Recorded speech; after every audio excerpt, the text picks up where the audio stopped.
कई बार आदमी का नाम रहता दानचन, लेकिन दान नहीं करता धेले।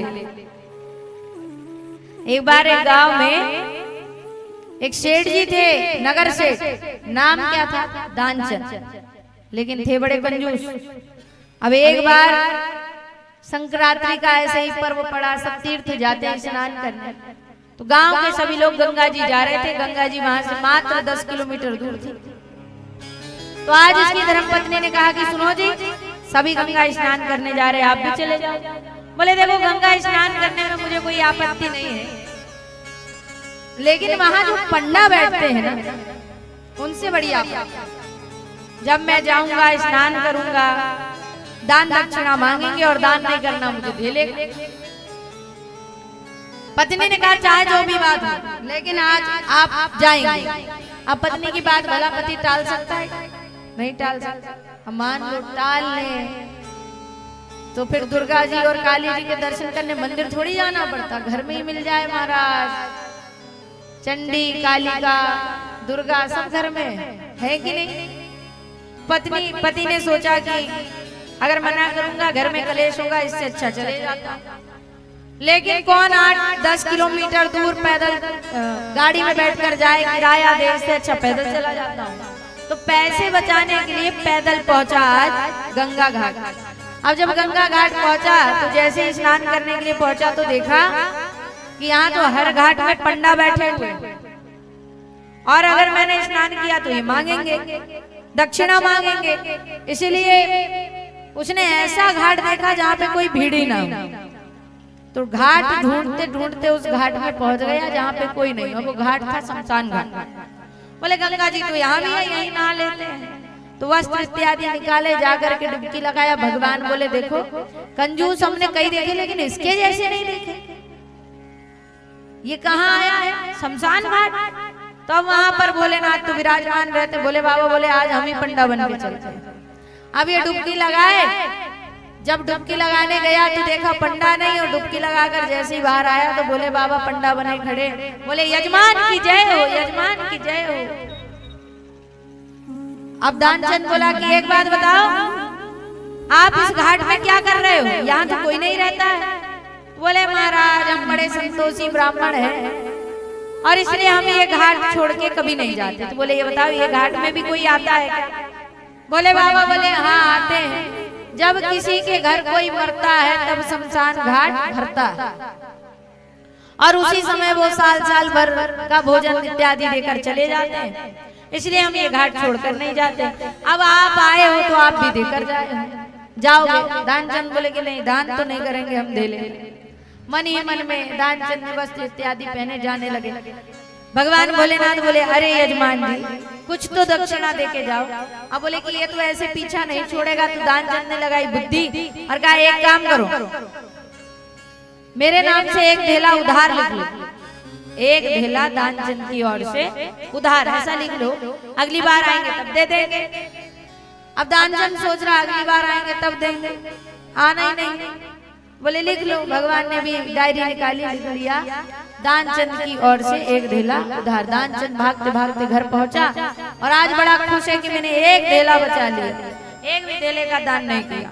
जा करके दानचंद कुर्सी में बैठकर सुकून की सांसें ले ही रहा था कि भगवान का भगवान है। ये चल करके गया, भगवान वहीं प्रकट हो गए। दरवाजे पे गए, दरवाजा खटखटाया, पत्नी बाहर आई। बोले एक बात बताओ, ये दानचंद का घर है? बोले हाँ। बोले जाओ दानचंद से कहो कि घाट पर जिस पंडा को एक ढेले की उधारी करके आए थे, वो उधार लेने के लिए आए हैं, एक ढेला हमें हमारा ला कर।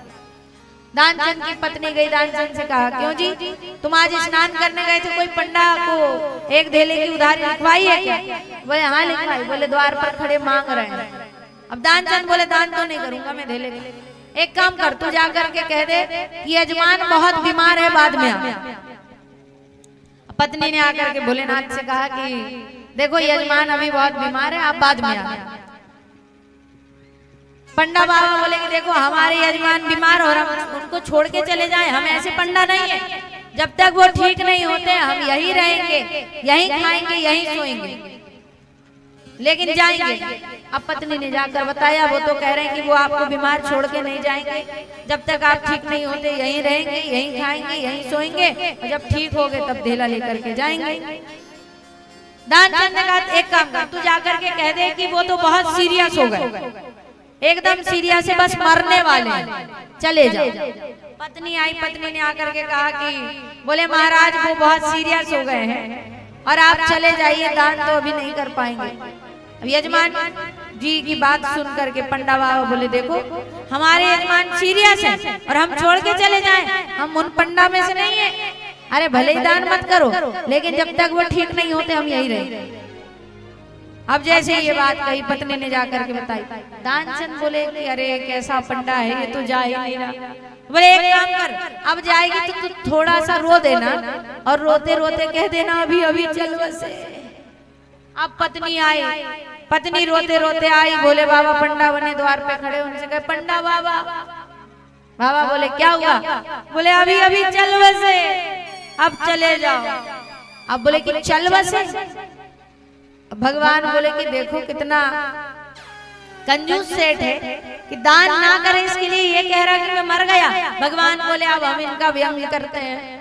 अब बोले कि अब देखते हैं कि ये कितने हद तक का कंजूस है। भगवान बोले देखो वो मर गए, तुम अकेली स्त्री कहाँ गांव में न्योता दोगी, किसको सूचना दोगी? तुम तो यहीं रहो, हम गांव में बता के आ जाते कि दानचंद अभी अभी मर गए। अब भगवान तो भगवान है, अमित रूप प्रगटे ते काला, और विभिन्न रूप बना करके सारे गांव में सूचना दे दी कि दानचंद अभी अभी चल बस। अब गांव वाले तो होते ही ऐसे, मरने बस की देर है, सामान तो तैयार है कि तुम तो बस मर जाओ, ना लकड़ी मांगेंगे ना कफन मांगेंगे, सारी व्यवस्था तुम्हारे मरने की देर है। तो जैसे ही गांव में सूचना गई कि दानचंद मर गए, तो कोई कफन लेकर आया, कोई अर्थी का सामान लेकर आया, कोई मटकी लेकर के आया। अब अर्थी तैयार की जा रही है। दानचंद आंखें नहीं खोल रहा कि अगर मैंने आंखें खोली एक ढेला देना पड़ेगा और दान तो मैं नहीं करूंगा, चाहे कुछ हो जाए। अब गांव वालों ने अर्थी बना ली। अर्थी बनाने के बाद अब दानचंद को अंदर से बाहर लाया गया, अर्थी पर लेटाया गया। बेचारी पत्नी, उसको दया है तो पत्नी जोर जोर से रो रही है, ये मरे नहीं है जिंदा है। अब वो सच कह रही है कि मरे नहीं है जिंदा है। गांव की औरतें कहे भाभी जब ज्यादा प्यार हो ऐसा ही लगता कि मरे नहीं है जिंदा है। गांव की औरतें पीछे लेकर के जाए। अब वो फिर आए, फिर पटक पटक के हाथ छाती में रोए, मरे नहीं है। गांव वाले बोले ऐसा ही लगता है, फिर लेकर के पीछे जाए।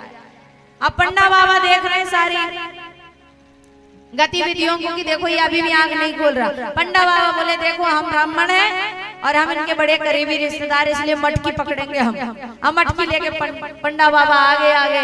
चार आदमी कहे राम नाम सत्य, राम नाम सत्य। अब ये बेचारा सोचेगी अब तो शमशान घाट ले जाने लगे, आंखें तो खोल के देख ले। आंख खोल के देखे, जो पंडा दिखे फिर आंख बंद कर ले, दान तो नहीं करूंगा चाहे कुछ हो जाए। अब पहुंच गए शमशान घाट। शमशान घाट पहुंच गए, वहां पर चिता लगाई गई। अब चिता के ऊपर रखा गया। अब सोचेगी अब तो ये दान कर देगा। पंडा बाबा हाथ जोड़े खड़े हैं कि अब तो ये हमें देखेगा, अब तो एक ढेला दे ही देगा, क्योंकि अब तो बस आग लगने वाली है। अब ये विचार भी करेंगे एक बार अब बता दे कि हम मरे नहीं है जिंदा है, और ये आंख खोल के देखे। लेकिन जो देखे बोले बाबा को बंद कर ले आंख, दान तो नहीं करूंगा चाहे कुछ हो। अब बोले बाबा ने कहा अरे हमने अपने जीवन में बहुत से कंजूस देखे, लेकिन ऐसा कंजूस कभी नहीं देखा। बाबा भोलेनाथ बोले गांव वालों से एक काम करो, तुम सब थोड़ा पीछे सरक जाओ। क्यों? क्योंकि हम इनके कान में कुछ मंत्र कहना चाहते हैं। पंडा बाबा गए, दानचंद के कान में आज मंत्र कह रहे हैं कि देखो मैं कोई साधारण नहीं हूं, मैं बैकुंठ से आया हूं। जैसी ये बात कही तो दानचंद ने एक बार आंख खोल के देखी कि कौन आ गया बैकुंठ से। तो आंख खोल के देखे तो वही पंडा बाबा। फिर आंख बंद कर ले, दान नहीं करूंगा। अब भगवान बोले कि मैं बैकुंठ से आया हूं, तुम संग नाता जोड़। कि भैया मैं बैकुंठ से आया हूं तुम्हारे साथ रिश्ता बनाने के लिए। एक काम करो, तुम दान नहीं देना चाहते, तुम ही मुझसे मांग लो, क्या मांगना है? तो भगवान ने कहा मैं वैकुंठ से आया हूँ, तुम संग नाता जोड़।